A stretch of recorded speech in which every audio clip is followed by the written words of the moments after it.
Smart tips for organizing your photos is our topic today on Luminar Coffee Break. Now, this is going to be an extended version because there's no way I can get through all of this in 10 minutes or less. But stick around, and here we go.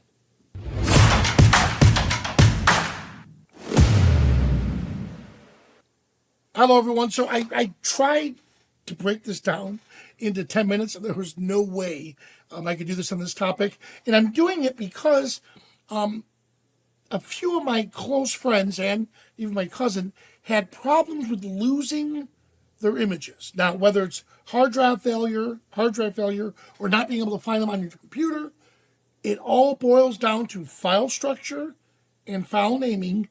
They had the images in wrong folders and stuff like that. So let me dive right in. And here we are. So from mess to masterpiece, how to organize our photo library or photo images. All right, so we're going to unravel the art of file naming. So we'll start with that first. In the sprawling digital landscape, where every moment is captured, shared, and sorted in the blink of an eye, how do we find the perfect shot? So I'm going to show you how we're going to do that. The secret, surprisingly, might just lie in something as mundane as file naming.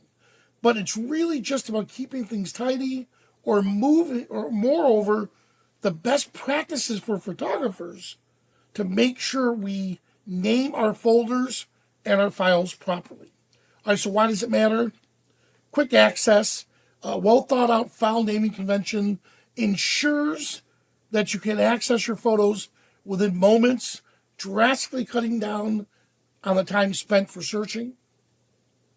Efficiency in workflow, for professionals especially, juggling multiple projects, an intuitive file naming convention streamlines the workflow, making the process from shooting to editing to delivering very seamlessly. All right, and of course, it's going to help us to prevent data loss. How many times have we done this?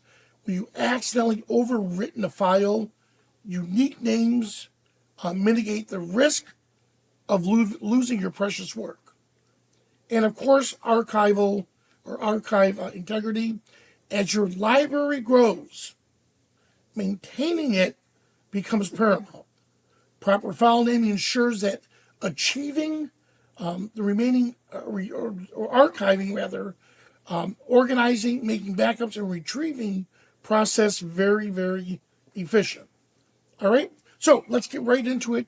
Crafting your file name. The beauty of file naming system lies in the flexibility of adaptability.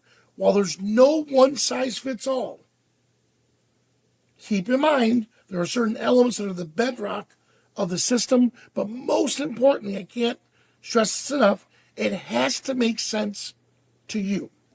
All right? So here we are, location, subject, or client name. So we're talking right now about file naming. Especially useful for travel and landscape photographers. If you include the location, it can help you identify the content at a glance. The sequence number. I am a huge fan of this. The last 4 digits your camera produces on the file name is a sequence. And then when it gets up to 9,999, it boots it back over again. I love that last 4 digits because it's random enough, but it pertains to that particular image. So if you're shooting 40,000 images, you're only going to come across that those 4 numbers 4 times within those years. So for every 10,000 images you shoot, you'll have that unique folder name replicated. All right. So with that, for a series of shoots where multiple shots are taken, a sequence number ensures that the images are going to be, the file names are going to be unique. This is going to be incredible when we start searching for our images. So here's an example. If you want to get more detail, Scotland, that's my location, _ Edinburgh. And then there's that 4 digits that appeared on my camera. I just did a photo shoot of little Erica. She's graduating college. So I photographed her since she was 5. Now here she is at 21. Erica Megan _ give me a hint. Oh, graduation. There it is. There's the last 4 digits. Flowers. I shot red roses. There's the last 4 digits. Now, if you want less detail, Scotland, just leave the last 4 digits. Erica, leave the last 4 digits. Red rose, leave the last 4 digits. All right, that's entirely up to you. Now, here's the date. So now we're dealing with folders. Start with the date. Format is years, month, and day. This will keep your folders chronological in order. So I like either a project or a client name. So this adds a layer of specificity, immediately telling you what the project or who the client is. Now, so far, up to this point, everything I'm showing you is at the system level. So you're not relying on our software, Lightroom, MyLeo. You're not relying on anyone else's software except your computer. So again, this, right now, everything I'm showing you is at a system level. And the great thing for Luminar Neo users, it copies what you see is what you get on your system. It applies it in Luminar Neo. All right? So here it is. Start out, and you know I'm a fan of making one folder, your photography folder. This could be your pictures folder. It could be whatever you want. I prefer to put it on an external hard drive. So there it is, _photography. Now, you've heard me do this, and I know this is unique. I throw in there an assets folder. Why? Well, Jacob, my good friend, gave me these overlays. I thought 10 or 15. There's like 800 of them. There's so many of these overlays. He did a phenomenal job organizing them. And I thought, wow, this is amazing. But I love him to death. But I don't want all those images clouding up, my computer. So if I put it in _assets, well, they're background photos or they're background elements. Now I have another folder called background. Inside that folder, because these are unique to him, I left his name, or the clever photographer. Now I have all of those. I know exactly where I got those backgrounds from, and they're in my assets. I could use it in Luminar. I could use it in Lightroom. I could use it in Photoshop. But notice they're strategically placed where all your images are. All right? So now, this is something new I came up with. Because my friends here on Coffee Break, 130 of you, they got me excited on landscape photography, macro photography, bird photography. They got me to broaden my horizons from sports and portraits. So now I'm getting into different categories, street photography or whatever. So in doing that, why not create a folder specifically designed for that area? Here's birds, gardens, let's say portraits, sports, travel, wildlife. It could be street photography, doesn't matter, but whatever it is. Now when I click on photography, all I see are those subfolders. That's it. Nice and tidy. Now let's take it a step further. Let's use travel photography. So if you notice, here's the whole list of my categories. I'm going to use travel. Now here's where it comes in. I love to put _complete. And why _? It throws it right to the top of the list. Now on any travel photography, all of my completed, edited photos that I've captured and I've uploaded are in that particular folder. Now this is up to you.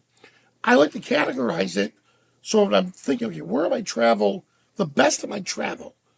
If I go right to that travels folder, there they are. Some people like to put it in the photography, underscore complete. Everything gets dumped into there. That's entirely up to you. I like separating it to where I know exactly where they are. So now, here are the places I've traveled, let's say. Cozumel, Dakotas, Iceland, Scotland. All right?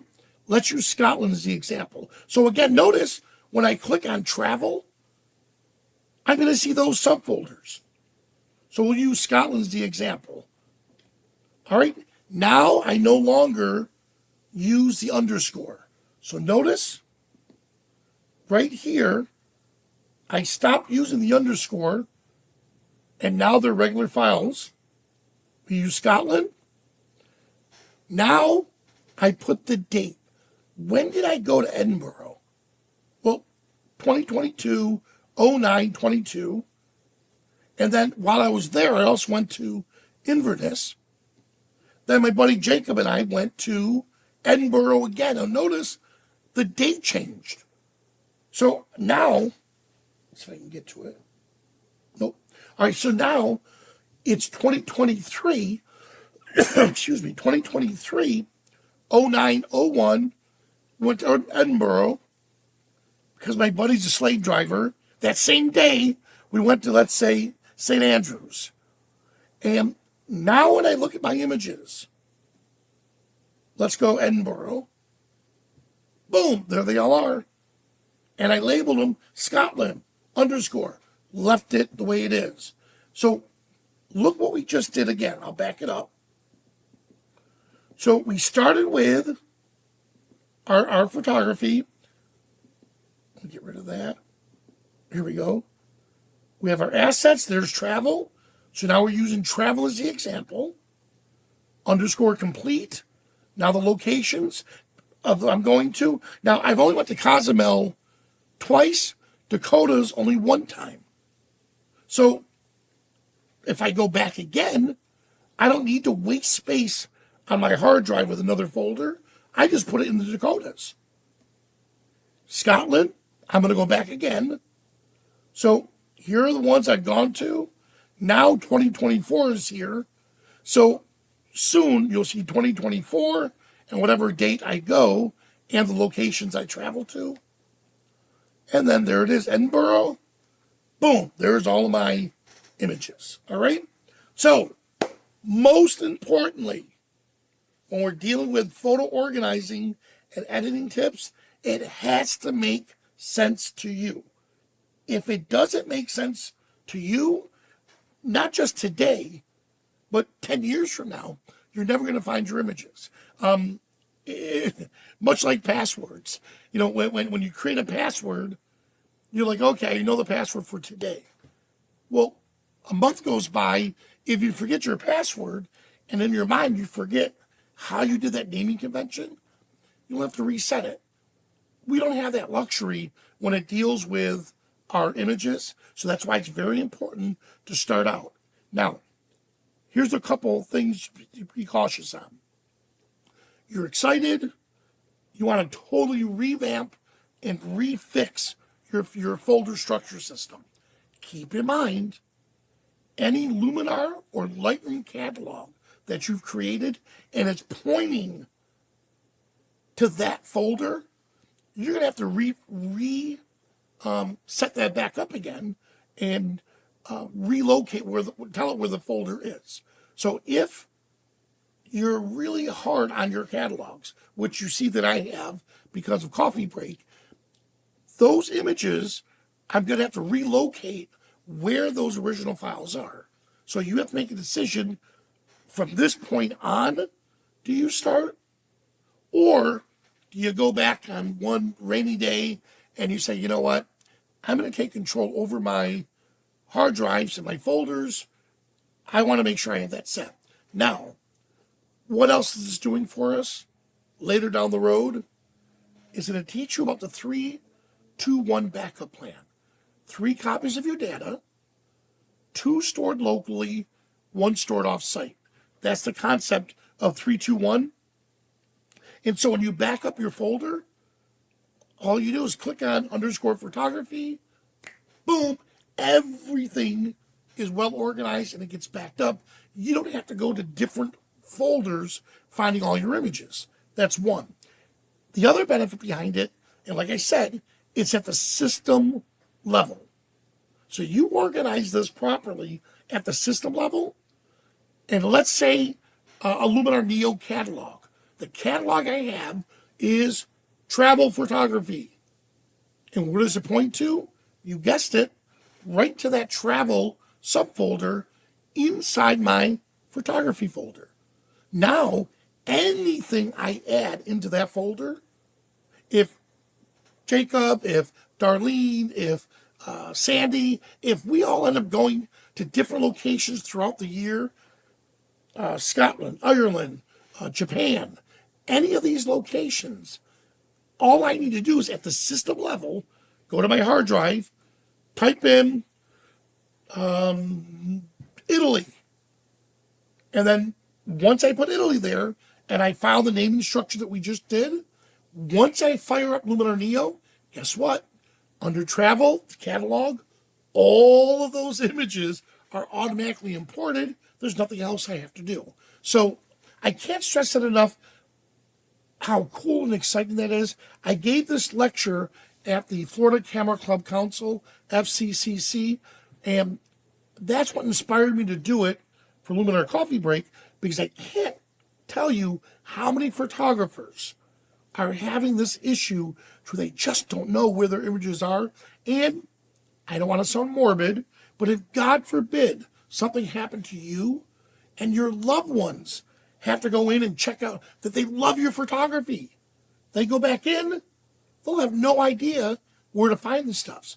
But if you have it organized properly like this, they can say, hey, do you remember that time, so-and-so went to Iceland?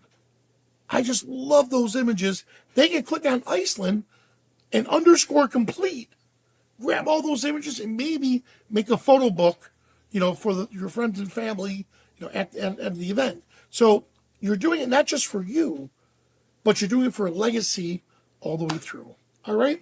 Now, I have no idea how long we went, because I'm pretty sure we went quite a distance. So I wanted to make sure that this was very helpful for you. Please let me know. Now, after this, we have a whole group of people for our Ask Me Anything segment. Our Luminar Insiders, they're here. If you are watching this on YouTube or a rebroadcast and you want to join us, we are on Wednesdays, 1 p.m. Eastern time. You could join us via Zoom, and then you can stick around for the Ask Me Anything segment, where you can ask any questions whatsoever pertaining to photography, the topic we just talked about, tech support, or the many different conferences that I've been attending. All right? So if you're here, stick around. For everyone else, I'll see you at the next coffee break.